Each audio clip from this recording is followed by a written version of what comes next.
বাংলা টক আমার ইউটিউব চ্যানেলে আপনাদের প্রত্যেককে স্বাগত। প্রতিদিনকার মতন আজকেও আমি আমার ভিডিওর শুরুতে আপনাদের কাছে আবেদন রাখব, আপনারা আমার এই ছোট্ট ইউটিউব চ্যানেলটিকে সাবস্ক্রাইব করুন। আপনাদের গুরুত্বপূর্ণ মতামত আমার ভিডিওর কমেন্ট বক্সে লিখে জানান। ভিডিওগুলো ভালো লাগলে অবশ্যই লাইক করুন এবং শেয়ার করে ছড়িয়ে দিন। আজকে আমি আমার ভিডিওর শিরোনাম দিয়েছি কমিশন, অর্থাৎ এই নির্বাচন কমিশন বঙ্গে যে এসআইআর প্রক্রিয়া চলছে, সেই এসআইআর প্রক্রিয়ার হ্রাস কি আস্তে আস্তে হারাতে চলেছে? কেন বলছি একথা বলার পেছনে অনেকগুলো কারণ রয়েছে, এবং এই কারণগুলোর মধ্যে সব থেকে গুরুত্বপূর্ণ যে কারণটি আমার মনে হয় সেটা হচ্ছে এই নির্বাচন কমিশনের অকর্মণ্যতা। দেখুন, একজন আমাদের দেশের মুখ্য নির্বাচনী কমিশনার রয়েছেন, যিনি ওই দিল্লির ঠান্ডা ঘরে বসে নানান রকম ফরমান জারি করছেন, আর সেই ফরমানকে মানতে গিয়ে রাজ্যের নির্বাচনী আধিকারিক যারা রয়েছেন, অর্থাৎ সিও এবং তার সহযোগী যারা রয়েছেন, তাদের কিন্তু প্রাণ প্রায় ওষ্ঠাগত হওয়ার সামিল। অথচ এই মাটির সঙ্গে যুক্ত থেকে যারা কাজ করছেন, তারা যে জিনিসগুলো রিপোর্ট পাঠাচ্ছেন, যে প্রস্তাবগুলো তারা পাঠাচ্ছেন, সেই প্রস্তাবগুলো সময় মতন গৃহীত হচ্ছে না। আর অধিকাংশ ক্ষেত্রেই দীর্ঘ টালবাহানার পরে এমন এমন তার ওপরে বিধান আসছে, যেগুলো মানতে গিয়ে কিন্তু আদতে নির্বাচন কমিশনই মুখ থুবড়ে পড়ছে। আপনারা সকলেই জানেন, নির্বাচন কমিশনের এসআইআর প্রক্রিয়ার কাজ শুরু হওয়ার পরবর্তী সময় থেকে বিভিন্ন সময় বিভিন্ন রকম বিজ্ঞপ্তি জারি হয়েছে, এবং তার সবগুলোই যে একেবারে অমূলক তা নয়। কিছু গুরুত্বপূর্ণ সিদ্ধান্ত যেমন নেওয়া হয়েছে, তেমনি কিছু সিদ্ধান্ত অযথা এমনভাবে নেওয়া হয়েছে যেগুলো কিন্তু এই এসআইআর প্রক্রিয়াকে আরো জটিল করে দিয়েছে। তার মধ্যে একটি অতি সম্প্রতি আমরা দেখেছি, এই যে এসআইআর এ যাদের প্রোজেনি ম্যাপিং ছিল না, অর্থাৎ যারা 2002-এ যাদের নাম ছিল না, বা তাদের বাবা মা ঠাকুরদা ঠাকুমা কারুর নামই তারা দেখাতে পারেননি, অথচ 2025-এ নির্বাচনী তালিকায় নাম রয়েছে, 2024-এ লোকসভা ভোটে ভোট দিয়েছেন, 2021-এ ভোট দিয়েছেন, তাদের যে এই লিঙ্কেজ দেখানোর ব্যাপারটা ছিল, সেই লিঙ্কেজ তারা দেখাতে পারেননি। ফলে তাদের প্রমাণপত্র হিসেবে অধিকাংশই যেটা জমা দিয়েছেন সেটা হচ্ছে মাধ্যমিকের অ্যাডমিট কার্ড। কারণ আমরা জানি, আমাদের রাজ্যে বিভিন্ন সময় বিভিন্ন ক্ষেত্রে এই অ্যাডমিট কার্ড ব্যক্তির পরিচয়পত্র হিসেবে গণ্য করা হয়। কিন্তু হঠাৎ করেই দেখা গেল নির্বাচন কমিশনের দপ্তর থেকে, দিল্লি থেকে নির্দেশ আসলো, অ্যাডমিট কার্ড গ্রহণ করা যাবে না, সেটা মান্যতা পাবে না। অথচ মাধ্যমিকের সার্টিফিকেট সেটা গণ্য হবে। কি অবাস্তব চিন্তা ভাবনা! অ্যাডমিট কার্ড, যেখানে মানুষের জন্মের তারিখ, সাল সমস্তটা লেখা থাকে, সেটা নাকি গ্রাহ্য হবে না।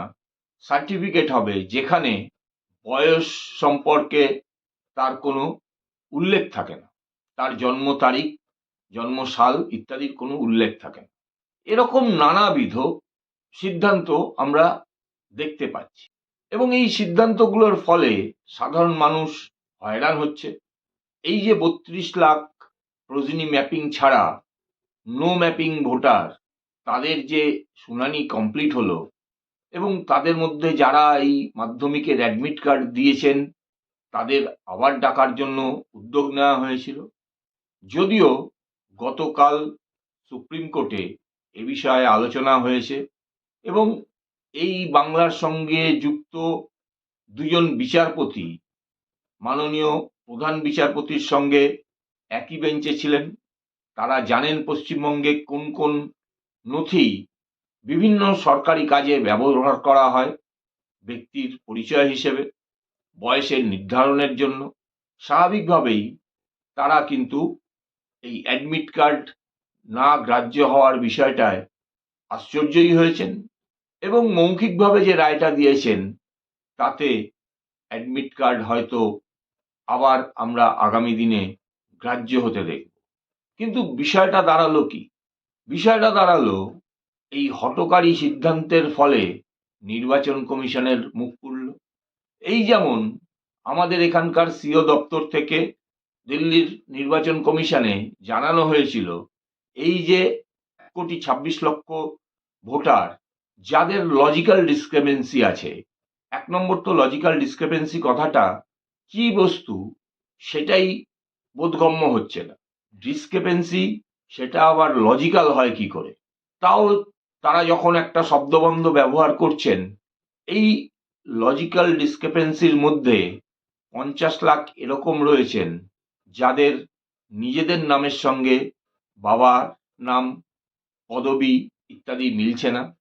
আমাদের এখানকার সিও দপ্তর থেকে পরামর্শ দেওয়া হয়েছিল যে এই যে 50 লক্ষ লজিক্যাল ডিসক্রিপেন্সি রয়েছে যাদের নাম, পদবি ইত্যাদির সঙ্গে মিলছে না, তাদেরকে আলাদা করে তাদের নথি আগে নিয়ে স্ক্রুটনি করে দেখা হোক বিষয়টা কি।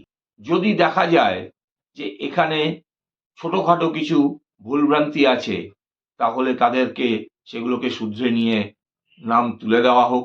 বাকি যারা থাকবে তাদেরকে ডাকা হোক।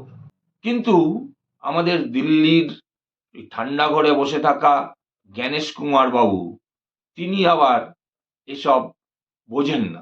বেশ কিছুদিন নিশ্চুপ থাকার পরে হঠাৎ তার ঘুম ভেঙেছে।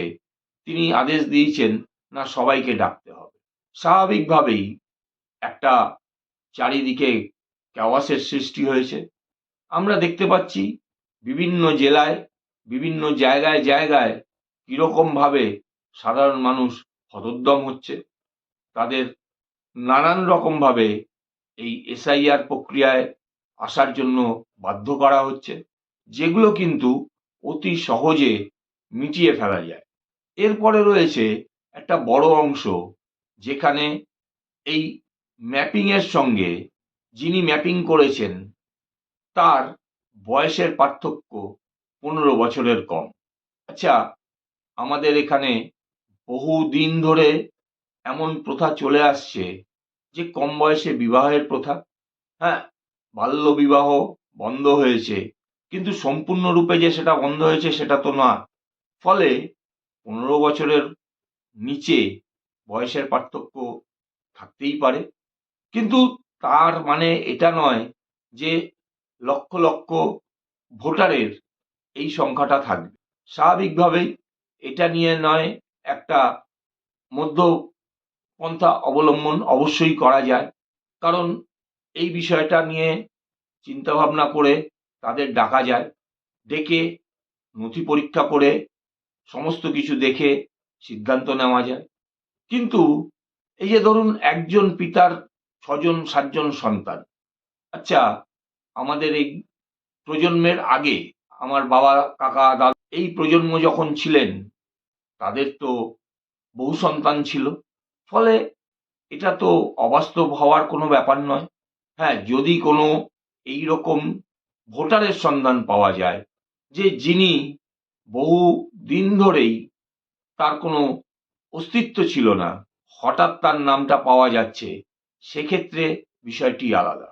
এই নানান ধরনের যে কাজের অসঙ্গতি, সিদ্ধান্তহীনতায় ভোগা, তার ফলেই কিন্তু আস্তে আস্তে নির্বাচন কমিশন বঙ্গে এসআইআর প্রক্রিয়ার যে হ্রাস, সেই হ্রাস হালকা করে ফেলছে।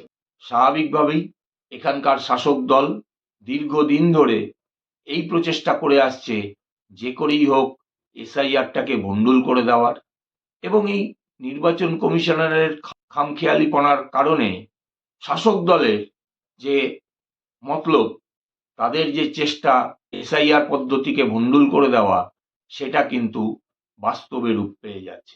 যারই প্রতিফলন আজকে আমরা দেখতে পেলাম সুপ্রিম কোর্টের গতকালের আদেশে। নানান রকম আর্গু করার পরে সেখানে কিন্তু সুপ্রিম কোর্টের বিচারপতিরা আদেশ দিয়েছেন, এই যে 1,25,00,000 লোকের নাম লজিক্যাল ডিসক্রিপেন্সিতে আছে, তাদের নাম প্রকাশ করতে হবে এবং এই প্রকাশ করে তাদের নাম panchayat office, BDO office, block অফিসে টানাতে হবে।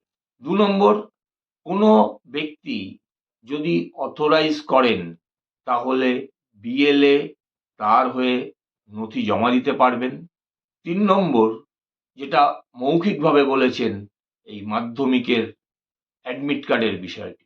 কিন্তু অবাক লাগলো, এই যে নির্বাচন কমিশনের উকিল, যিনি নির্বাচন কমিশনের পক্ষে থেকে সওয়াল করছিলেন, যখন রাজ্যের পক্ষ থেকে কপিল সিবাল 1,25,00,000 লোককে লজিক্যাল ডিসক্রিপেন্সিতে রাখা হয়েছে সেই কথাটা বলছেন, তখন আদতে তিনি বোঝাতে পারেননি যে এখন বর্তমানে এই সংখ্যাটা কমে এসে 95 লক্ষে দাঁড়িয়েছে। ফলে এই ধরনের আইনজীবীদের দাঁড় করিয়ে নির্বাচন কমিশনের লাভটা কি হচ্ছে? যারা পারতপক্ষে একেবারে মাটির যে খবর সেই খবরটাই রাখেন না এবং জজ সাহেবের কাছে সেই খবর দিতে পারেন না। ফলে চারদিক থেকে এমন একটা ঘেঁটে যাওয়া পরিস্থিতির মধ্যে নির্বাচন কমিশন পড়ে গেছে, যাতে কিন্তু এটা মনে হওয়া অস্বাভাবিক না যে নির্বাচন কমিশন আস্তে আস্তে কিন্তু তাদের রাশ হারাচ্ছে।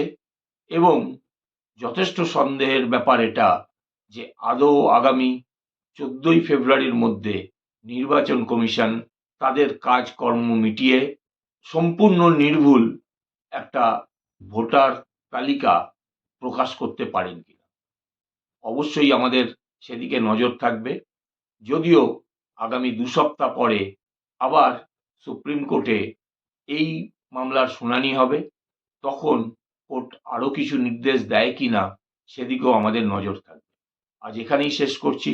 নমস্কার, ধন্যবাদ।